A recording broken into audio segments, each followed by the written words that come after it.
মুসা আলাইহিস সালাতু ওয়াস সালামকে আল্লাহ যদি ফেরাউনের বাড়িতে না নিয়ে যেতেন, আর মুসা আলাইহিস সালাতু ওয়াস সালাম যদি বানু ইসরাইলের সাথে মানুষ হতো, তাহলে মুসা আলাইহিস সালামের রক্তের মধ্যেও গোলামির স্বভাব তৈরি হয়ে যেত। মুসা আলাইহিস সালাতু ওয়াস সালামকে আল্লাহ পূর্ণ আত্মমর্যাদা, আত্মসম্মানের সাথে মানুষ করার জন্য রাজার বাড়িতে পাঠিয়ে দিয়েছেন। তাহলে মুসা আলাইহিস সালামের স্বাধীন চেতা মনোভাব ঠিক থাকবে।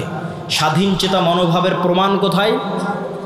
মুসা আলাইহিস সালাতু ওয়াস সালাম একদিন দেখতেছে, একদিন জুলুম হতে দেখেছে। একদিন কি? ফারাওদের একদল অনুসারী বানু ইসরাইলের একদল অনুসারীর উপর অত্যাচার করতেছে। তো একদিনের দেখা অত্যাচার মুসা আলাইহিস সালাম সহ্য করতে না পেরে এক থাপ্পড় দিয়ে ফারাওয়ের ওই ব্যক্তিকে ওখানেই তিনি হত্যা করে দিয়েছেন।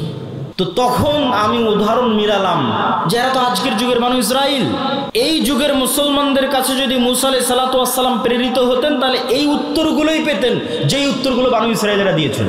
কারণ কি? কারণ হচ্ছে ইউসুফ আলাইহিস সালাতু ওয়াস সালামের মৃত্যুর পর হাকসুস বংশের যখন পতন হয় এবং ফারাও বংশের যখন উত্থান হয়, তো আগের সরকারের সাথে যাদের জোট থাকে, শত্রুতা করতে করতে জোটের সঙ্গী তাদের উপরও শত্রুতা চলে। তো ফারাওদের যখন উত্থান হয়, তখন আগের হাকসুস বংশের জোট ইউসুফ আলাইহিস সালাতু ওয়াস সালাম মন্ত্রী ছিলেন। ইউসুফ আলাইহিস সালামের ভাইরাও হয়তো বড় বড় মন্ত্রী পরিষদের সদস্য ছিলেন। তখন ফারাওরা যেমন হাকসুসদের উপর জুলুম চালায়, ঠিক তেমন বানু ইসরাইলদের উপর জুলুম চালায়। জুলুম আরো বাড়ে কেন? যে কোনো পাদ্রী, যে কোনো ধর্মীয় জ্ঞান, জ্যোতিষী সব বলে, ফারাও তোমাদের ক্ষমতা ধ্বংস যদি হয়, এই বানু ইসরাইলদের হাতে ধ্বংস হয়ে যাবে। যে ঈসা আলাইহিস সালাম যেই দিন পৃথিবীতে আসবে, সমগ্র পৃথিবীতে ন্যায় প্রতিষ্ঠা করবে। তো এই যে মুসলমানেরা নামাজি, হাজি, ওমরাকারী, দানবীর, জালসার প্রধান অতিথি, বিশেষ অতিথি, এরা নিজ নিজ দায়িত্বের জায়গায় কত পার্সেন্ট ন্যায় প্রতিষ্ঠাকারী এবং সত্যবাদী ছিল।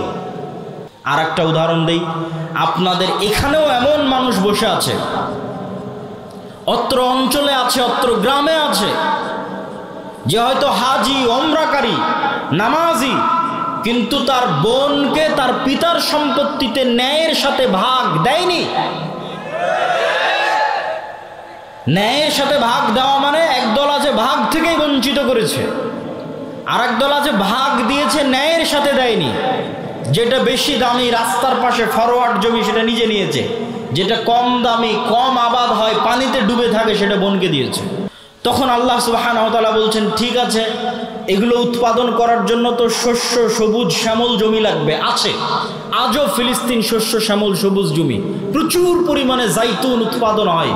আজও ফিলিস্তিনে তিন উৎপাদন হয় প্রচুর পরিমাণে। তো সেই জমি আল্লাহর মুকাদ্দাসা, পবিত্র ভূমি। কোন পবিত্র ভূমি? 400 বছর আগে এই পবিত্র ভূমিতে তোমাদের বাপদাদা ইয়াকুব, ইসহাক, ইব্রাহিম বসবাস করত। কিন্তু ইউসুফ আলাইহিস সালাতু ওয়াস সালামের কারণে তোমরা মিশরে চলে এসেছিলে। তার 400 বছর পর আজকে তোমরা এখানে। তো এই মাটি তোমাদের, তোমরা এখন সেই মাটি বিজয়ের জন্য যুদ্ধ অবতীর্ণ হও। তখন এরা সব নবীর সন্তান, তারা বলতেছে মুসা আলাইহিস সালাতু ওয়াস সালামকে, ইজহাব আনতা ওয়া রাব্বুকা ফাকাতিলা, মুসা তুমি আর তোমার আল্লাহ গিয়ে যুদ্ধ করো। নাউযুবিল্লাহি মিন যালিক। তাহলে খালি বানু ইসরাইলের দুই একটা ঘটনার উদাহরণ দিলাম, যার যেই ঘটনাগুলো আল্লাহ কোরআনে বলেছেন সূরা বাকারাতে, আমি দুই একটা করে আয়াত পড়েছি আর সেখান থেকে অনুবাদ করেছি। তাহলে এবার বলেন তো, নবীদের সন্তানেরা 400 বছরে এতটা সংকীর্ণ মনা, এতটা ন্যারো মাইন্ডেড, এতটা আত্মমর্যাদাহীন, এতটা আত্মসম্মানহীন, এতটা গোলামের স্বভাবে কিভাবে তাদের চরিত্র পরিবর্তন হয়ে গেল? আমি যখন প্রথম ইউরোপ যাই, তখন মূলত আমি এই হিসাবটা মিলাতে পেরেছি। ইউরোপে গিয়ে যখন দেখলাম, ইংল্যান্ডে গিয়ে যখন দেখলাম মুসলমানদের জন্ম নিবন্ধন, সার্টিফিকেট, পাসপোর্ট, ইংল্যান্ডে প্রবেশ, ইউরোপে প্রবেশ, অ্যাসাইলাম ক্লেইম করা, সেখানে কাগজপাতি রেডি করা, তারপরে সেখানের সরকারের কাছ থেকে বেনিফিট নেওয়া, বেকারত্ব ভাতা হোক, সন্তান সন্ততির ভাতা হোক, প্রত্যেকটা ধাপ অধিকাংশের মিথ্যার উপর প্রতিষ্ঠিত। মুসলমানদের ভারত, পাকিস্তান, বাংলাদেশ থেকে যে মুসলমানেরা গেছে তারা ইংল্যান্ডে, আর আফ্রিকা থেকে যে মুসলমানেরা গেছে স্পেন, ফ্রান্স এবং ইতালিতে, তাদের মিথ্যা, তাদের ধোঁকা, তাদের চুরি, তাদের দুর্নীতি ভারত পাকিস্তানের মুসলমানদের চাইতে আরও খারাপ, আরও নিম্ন স্তরের। তো তখন আমি উদাহরণ মিলালাম যে এরা তো আজকের যুগের মানুষ ইসরাইল। এই যুগের মুসলমানদের কাছে যদি মুসা আলাইহিস সালাতু ওয়াস সালাম প্রেরিত হতেন তাহলে এই উত্তরগুলোই পেতেন যেই উত্তরগুলো বানু ইসরাইলেরা দিয়েছিল। আমি মনে হয় বুঝাতে পারিনি। মানে এই যুগের মুসলমানদের রক্তের মধ্যে ওইভাবে মিথ্যা, ওইভাবে ধোঁকা, ওইভাবে দুর্নীতি, ওইভাবে আত্মমর্যাদাহীনতা, আত্মসম্মানহীনতা প্রবেশ করেছে, ঠিক যেভাবে 4000 বছর পূর্বে বানু ইসরাইলের ছিল। কারণ কি? কারণ হচ্ছে ইউসুফ আলাইহিস সালাতু ওয়াস সালামের মৃত্যুর পর হাকসুস বংশের যখন পতন হয় এবং ফারাও বংশের যখন উত্থান হয়, তো আগের সরকারের সাথে যাদের জোট থাকে, শত্রুতা করতে করতে জোটের যারা জোটের সঙ্গী তাদের উপরও শত্রুতা চলে। তো ফারাওদের যখন উত্থান হয় তখন আগের হাকসুস বংশের জোট ইউসুফ আলাইহিস সালাতু ওয়াস সালাম মন্ত্রী ছিলেন। ইউসুফ আলাইহিস সালামের ভাইরাও হয়তো বড় বড় মন্ত্রী পরিষদের সদস্য ছিলেন। তখন ফারাওরা যেমন হাকসুসদের উপর জুলুম চালায়, ঠিক তেমন বানু ইসরাইলদের উপর জুলুম চালায়। জুলুম আরো বাড়ে কেন? যে কোনো পাদ্রী, যে কোনো ধর্মীয় জ্ঞান, জ্যোতিষী সব বলে ফারাও তোমাদের ক্ষমতা ধ্বংস যদি হয় এই বানু ইসরাইলদের হাতে ধ্বংস হয়ে যাবে। তখন আরো ভয়, আরো আতঙ্ক, আরো অত্যাচার।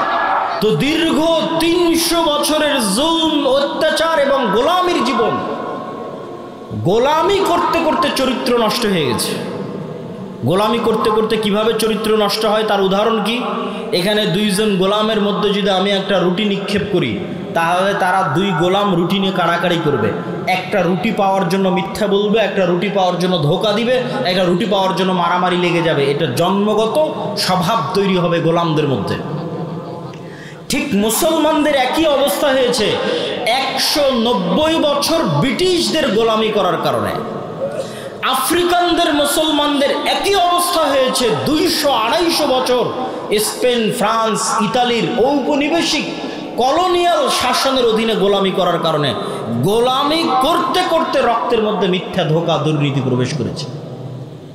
সম্মানিত উপস্থিতি, তাহলে ওই যুগের বানু ইসরাইল আর এই যুগের মুসলমানদের সাথে মিলে গেলে একটা কথা সামারি সারমর্ম হিসেবে বের হয়ে আসে যে নবীর সন্তানদের চরিত্র ধ্বংস হয়েছে গোলামির কারণে, উম্মতে মুহাম্মাদির চরিত্র ধ্বংস হয়েছে গোলামির কারণে।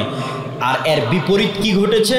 এর বিপরীত মুসা আলাইহিস সালাতু ওয়াস সালামকে আল্লাহ যদি ফেরাউনের বাড়িতে না নিয়ে যেতেন, আর মুসা আলাইহিস সালাতু ওয়াস সালাম যদি বানু ইসরাইলের সাথে মানুষ হতো, তাহলে মুসা আলাইহিস সালামের রক্তের মধ্যেও গোলামির স্বভাব তৈরি হয়ে যেত। মুসা আলাইহিস সালাতু ওয়াস সালামকে আল্লাহ পূর্ণ আত্মমর্যাদা, আত্মসম্মানের সাথে মানুষ করার জন্য রাজার বাড়িতে পাঠিয়ে দিয়েছেন। তাহলে মুসা আলাইহিস সালামের স্বাধীন চেতা মনোভাব ঠিক থাকবে। স্বাধীন চেতা মনোভাবের প্রমাণ কোথায়? মুসা আলাইহিস সালাতু ওয়াস সালাম একদিন দেখতেছে, একদিন জুলুম হতে দেখেছে। একদিন কি? ফারাওদের একদল অনুসারী বানু ইসরাইলের একদল অনুসারীর উপর অত্যাচার করতেছে। তো একদিনের দেখা অত্যাচার মুসা আলাইহিস সালাম সহ্য করতে না পেরে এক থাপ্পড় দিয়ে ফারাওয়ের ওই ব্যক্তিকে ওখানেই তিনি হত্যা করে দিয়েছেন। কেন? তার মধ্যে স্বাধীন চেতা, আত্মমর্যাদা, আত্মসম্মান ছিল। যদি বানু ইসরাইলদের সাথে বড় হতেন তাহলে এটাকে উনি জুলুমি মনে করতেন না। এটা তো আমার ভাগ্যে, তাকদিরে, আমরা এইভাবেই বড় হয়েছি, এভাবেই গোলামি দেখেছি, কে বাধা দিতে যাবে? বাধা দিতে গেলে বিপদে পড়ব। কিন্তু যখন উনি নেতা, তখন জুলুমের বিরুদ্ধে আওয়াজ উঠিয়েছেন, মিথ্যার বিরুদ্ধে, অত্যাচারের বিরুদ্ধে আওয়াজ উঠিয়েছেন। সম্মানিত উপস্থিতি, এই পুরো আলোচনার সারমর্ম আল্লামা ইকবালের একটি কবিতা। আল্লামা ইকবাল বলছেন, সাবাক ফিরসে পড়া, সাদাকত কা, শুজাআত কা, আদালত কা, লিয়া জায়েগা তুঝসে কাম, দুনিয়া কি ইমামত কা। মুসলমানেরা, তোমাদের মধ্যে আনুষ্ঠানিকতা, ইসলামের সব আনুষ্ঠানিকতা আছে। সাহারি, ইফতারি কত সুন্দর করে মসজিদে আপনারা করেছেন। ঈদের সালাত বিশাল মাঠে আদায় করেছেন। ইতিকাফ হয়েছে, লাইলাতুল কদর হয়েছে, সমাজ থেকে ফিতরা বন্টন হয়েছে। কতজন উমরা করতে যাচ্ছে, কতজন হজ করতে যাচ্ছে। আনুষ্ঠানিকতার অভাব নাই। কিন্তু কোথায় সমস্যা? আনুষ্ঠানিকতার অভাব নাই, কিন্তু সমস্যা। আল্লামা ইকবাল বলছেন, তোমরা নতুন করে সত্য বলা শিখো, নতুন করে সাহসী হওয়া শিখো, নতুন করে ন্যায় প্রতিষ্ঠা করা শিখো, তাহলে আল্লাহ তোমাদেরকে দুনিয়ার নেতা বানিয়ে দিবে। কেননা এই গুণগুলোর উপর নবীদের জন্ম হয়েছে, মুসা আলাইহিস সালামের জন্ম হয়েছে, মুহাম্মদ সাল্লাল্লাহু আলাইহি সাল্লামের জন্ম হয়েছে, ঈসা আলাইহিস সালাতু ওয়াস সালামের জন্ম হয়েছে। এই গুণের উপর জন্মগত গুণ। এই জন্য ঈসা আলাইহিস সালামের কথা বলতে গিয়ে রাসূল সাল্লাল্লাহু আলাইহি সাল্লাম বলেছেন, লা তাকুমুস সাআহ হাত্তা ইয়ানজিলা ঈসা ইবনে মারইয়াম, ততদিন পর্যন্ত কিয়ামত হবে না যতদিন না মারিয়ামের ছেলে ঈসা পৃথিবীতে নেমে না আসছে। আর মারিয়ামের ছেলে ঈসা হাকামান মুকসিতা, সমগ্র পৃথিবীতে ন্যায় বিচার প্রতিষ্ঠা করবে। আল্লাহু আকবার। তাহলে এই রাষ্ট্রে ইসলামের ব্র্যান্ডিং ন্যায় বিচার, রাষ্ট্রে ইসলামের ব্র্যান্ডিং ন্যায় বিচার আল্লাহর নবী করে দিলেন। তো আমাদের মধ্যে ন্যায় বিচার প্রতিষ্ঠার গুণই নাই জন্মগত, তাহলে আমরা কিভাবে নেতা হব? এখানে দুই একটা উদাহরণ দিব আপনাদের বুঝার সুবিধার্থে। বাংলাদেশে গত 16 বছর এরকম অসংখ্য ওসি, ডিসি, এসপি, মন্ত্রী, মিনিস্টার ছিল যাদের 80%-এর বেশি এরকম জালসা সম্মেলনের প্রধান অতিথি, বিশেষ অতিথি হয়েছে না হয়নি? হয়েছে। গত 16 বছর এরকম অসংখ্য ওসি, ডিসি, এসপি, মন্ত্রী, এসিল্যান্ড, সাব রেজিস্ট্রার ছিল যাদের অন্তত 70%-এর বেশি উমরা করেছে। আমার আইডিয়া যে অন্তত 50%-এর বেশি উমরা করেছে, আর অন্তত 30-40% হবে নামাজি, আর অন্তত 2 থেকে 5% হবে মুখে দাঁড়িয়ে আছে এবং কপালে কড়া পড়ে গেছে।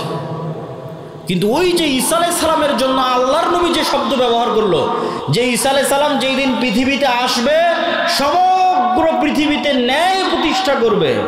তো এই যে মুসলমানেরা নামাজি, হাজি, উমরাকারী, দানবীর, জালসার প্রধান অতিথি, বিশেষ অতিথি, এরা নিজ নিজ দায়িত্বের জায়গায় কত % ন্যায় প্রতিষ্ঠাকারী এবং সত্যবাদী ছিল? কত % নিজ নিজ দায়িত্বের জায়গায় সত্য প্রতিষ্ঠাকারী, ন্যায় প্রতিষ্ঠাকারী ছিল? এটাই হচ্ছে গোলামের স্বভাব। আমাদের মধ্যে আনুষ্ঠানিকতা আছে, কিন্তু আমরা যে নেতা হব সেই নেতৃত্বের যোগ্যতা আমাদের মধ্যে বিকাশ ঘটেনি, যেটা আল্লামা ইকবাল বুঝতে পেরেছিলেন। আর একটা উদাহরণ দেই, আপনাদের এখানেও এমন মানুষ বসে আছে, অত্র অঞ্চলে আছে, অত্র গ্রামে আছে, যে হয়তো হাজি, ওমরাকারী, নামাজি, কিন্তু তার বোনকে তার পিতার সম্পত্তিতে ন্যায়ের সাথে ভাগ দেয়নি। ন্যায়ের সাথে ভাগ দেওয়া মানে একদল আছে ভাগ থেকেই বঞ্চিত করেছে, আর একদল আছে ভাগ দিয়েছে ন্যায়ের সাথে দেয়নি। যেটা বেশি দামি রাস্তার পাশে ফরওয়ার্ড জমি সেটা নিজে নিয়েছে, যেটা কম দামি, কম আবাদ হয়, পানিতে ডুবে থাকে, সেটা বোনকে দিয়েছে। তাহলে যে ব্যক্তি তার পরিবারে ন্যায় প্রতিষ্ঠা করতে পারলো না, আল্লাহ কিভাবে তাকে রাষ্ট্রের ন্যায় প্রতিষ্ঠার যোগ্য মনে করবে? আমাকে উত্তর দেন।